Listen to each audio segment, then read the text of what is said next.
Olá, meu querido irmão e minha irmã, que a paz do Senhor Jesus venha sobre a sua vida e sobre a sua família, hoje e sempre. Aqui é o pastor Antônio Júnior e eu desejo que neste dia o Senhor fale poderosamente com você. E para isso eu quero te mostrar uma lição que o apóstolo Pedro teve que aprender e que nós também precisamos aprender, para que a gente não lute contra o inimigo errado, para que a gente não gaste as nossas forças, para que a gente não se afaste da presença de Deus. E ao final, eu quero fazer uma oração por você, pela sua família, então é muito importante que você fique comigo até o fim.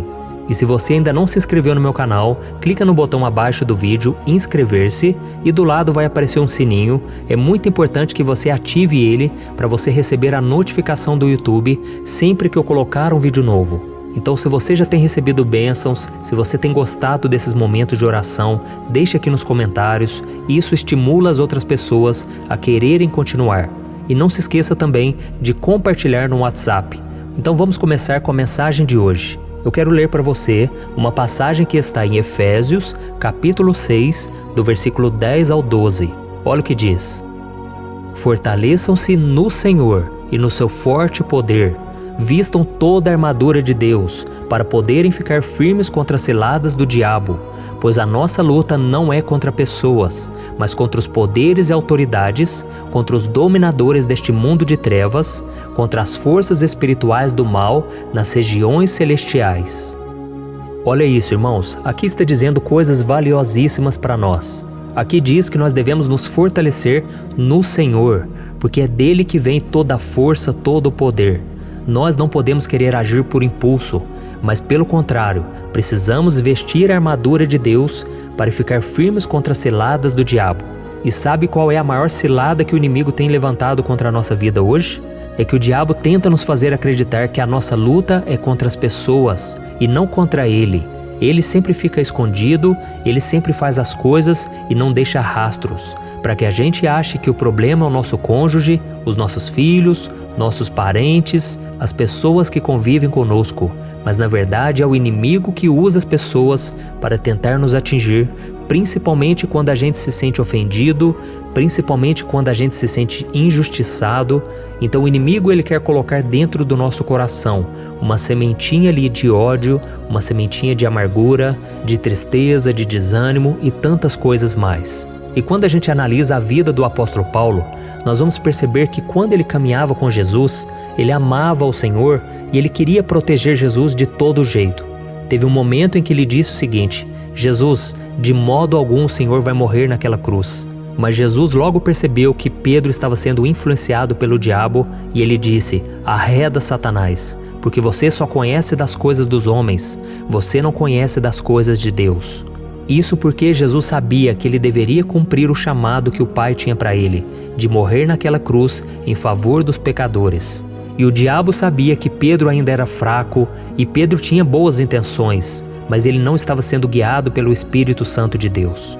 Pedro ainda agia na sua força, Pedro era muito temperamental, Pedro muitas vezes fazia as coisas por impulso, e por isso Jesus, mesmo amando Pedro, ele não se agradava das atitudes dele. E teve um momento em que Jesus estava ali no Getsêmani, suando sangue, Jesus estava sofrendo a sua pior luta espiritual naquele momento.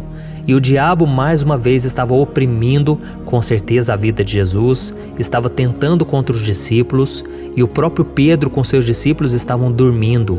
Isso mesmo, no momento de maior batalha, Pedro e os discípulos estavam tão atordoados, estavam enfrentando tanta batalha que eles acabaram dormindo. Então Jesus foi sustentado por anjos e ele foi até os discípulos e disse: agora chegou a minha hora, eu serei traído, eu serei preso, castigado, humilhado, até ser morto naquela cruz. E então Judas apareceu e ele trouxe com ele muitos soldados romanos para prender Jesus. E naquele momento Pedro ele ficou revoltado, ele se sentiu ameaçado e ele então cortou a orelha de um dos soldados. E isso porque Pedro estava inconformado com a angústia que Jesus tinha acabado de passar ali no Getsêmani e agora de ser preso por homens maus de forma injusta. E se formos analisar, Pedro teve uma boa intenção. Eu fico imaginando a frustração de Pedro ao ver o seu companheiro de ministério, Judas, trair Jesus depois de lhe dar um beijo no rosto. Sabe, foi muita frustração. E se eu tivesse naquela mesma situação, talvez eu teria feito a mesma coisa. Não dá pra gente saber qual seria a nossa reação. E talvez muitos de vocês até parabenizariam Pedro pelo seu ato de heroísmo, pelo seu ato de bravura, querendo proteger Jesus. Mas quando vemos a reação de Jesus, nós ficamos surpresos, porque naquele momento Jesus colocou a mão sobre a orelha daquele soldado e ele restaurou a sua orelha, ele curou a orelha daquele homem. Então olha o amor de Jesus, a compaixão, mesmo pelas piores pessoas da sociedade. E Pedro, como que ficou naquele momento? Eu imagino que Pedro se frustrou muito, porque Pedro ele olhava para a vida dele e parecia que ele não conseguia fazer nada certo. Sempre parecia que ele fazia as coisas erradas nas horas erradas. Pedro dormia quando ele deveria estar orando. Ele falava quando ele deveria apenas ouvir. Pedro se engrandecia quando ele deveria se humilhar. E naquele momento no Getsêmani, Pedro ele estava lutando quando ele deveria se render. E tudo porque Pedro não estava enxergando que ele estava lutando contra o inimigo errado, porque tudo deveria acontecer da forma que aconteceu. Jesus já sabia disso e por isso ele ficava em paz.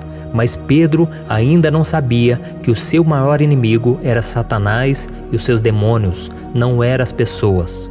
E a Bíblia diz que as armas poderosas do cristão não são físicas, são espirituais. É assim que você vence as batalhas contra Satanás e seus demônios. Mas na grande maioria das vezes, nós fazemos isso de forma errada. Quando alguém chega para nós e fala mal de alguém, por exemplo, nós começamos a reclamar, nós começamos a entrar naquele jogo de fofoca, de falar mal dos outros, sendo que a gente deveria orar por ela. Nós muitas vezes somos rápidos para nos revoltar, para organizar uma rebelião em casa, na igreja, mas nós não somos tão rápidos para pregarmos, para focarmos na solução e naquilo que Deus nos chamou para fazer.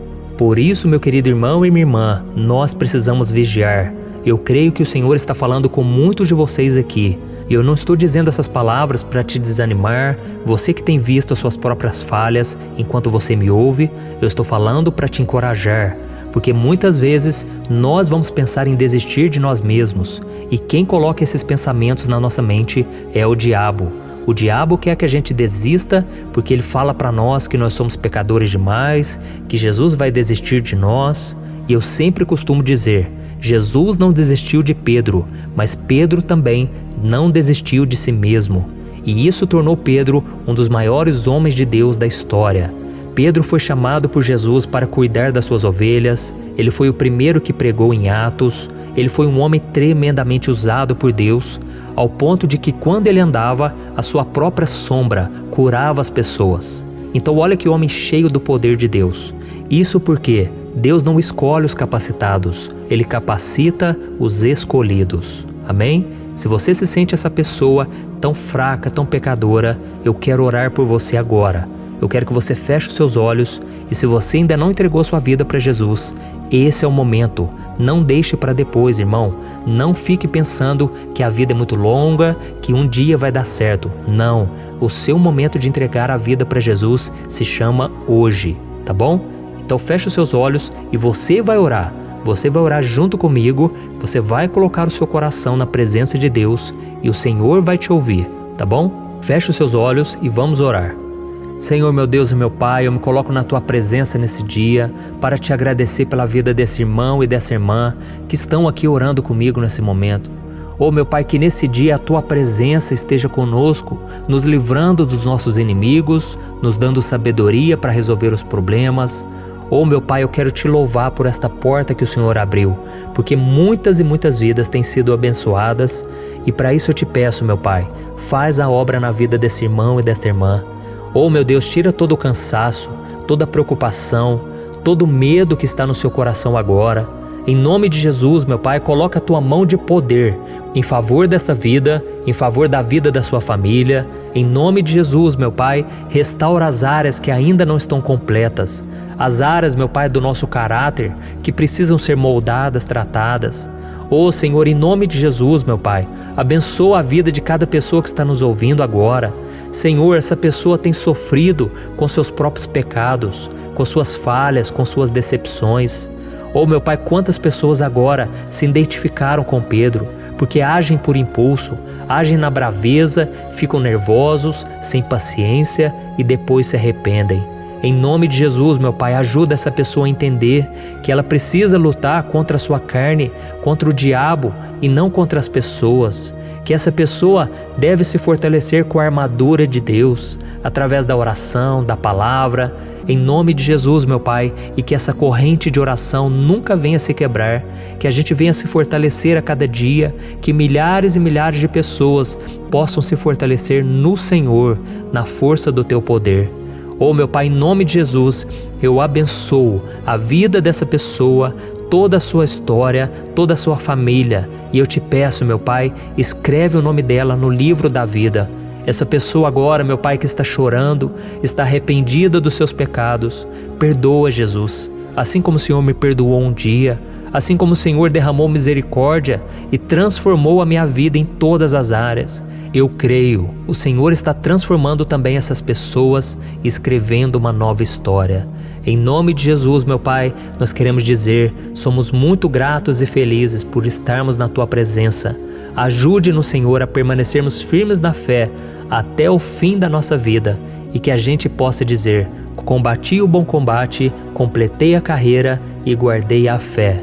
Em nome de Jesus que eu oro e te agradeço. Amém. Glória a Deus. Oh, meus irmãos, Deus é maravilhoso. Quero agradecer do fundo do meu coração a vida de cada um de vocês. Eu não os conheço pessoalmente, eu gostaria muito de poder caminhar junto com você, te aconselhar de perto, mas eu creio que através dessas orações nós temos formado aqui uma corrente de fé, nós temos unido a nossa fé, o nosso coração e Deus tem se agradado. E eu espero um dia poder te encontrar, mas se nós não nos virmos aqui nessa terra, lá na eternidade com Jesus, nós vamos nos abraçar e nós vamos adorar ao Senhor por toda a eternidade. Amém? E caso você ainda não se tornou membro aqui do meu canal, clique no botão abaixo do vídeo, seja membro, e você verá que com uma pequena contribuição você estará ajudando instituições de caridade. Nesse momento tão difícil, você pode fazer a diferença. E como forma de bônus, eu vou te dar os meus 2 livros digitais, o meu livro Vida de Oração, que eu não tenho dúvidas que Deus colocou no meu coração para escrever essas orações. É uma oração para cada dia do ano. E também o livro digital Minutos de Paz, onde eu trago 100 lições bíblicas para você colocar em prática e transformar a sua vida, tá bom? Então é só clicar no botão Seja Membro para você saber mais. Irmãos, Deus abençoe a vida de cada um e não se esqueça, por favor, compartilhe esta oração. Lembre-se aí de 2, 3 pessoas, envie nos grupos de WhatsApp, vamos espalhar a palavra de Deus. Um grande abraço, que Deus te abençoe poderosamente.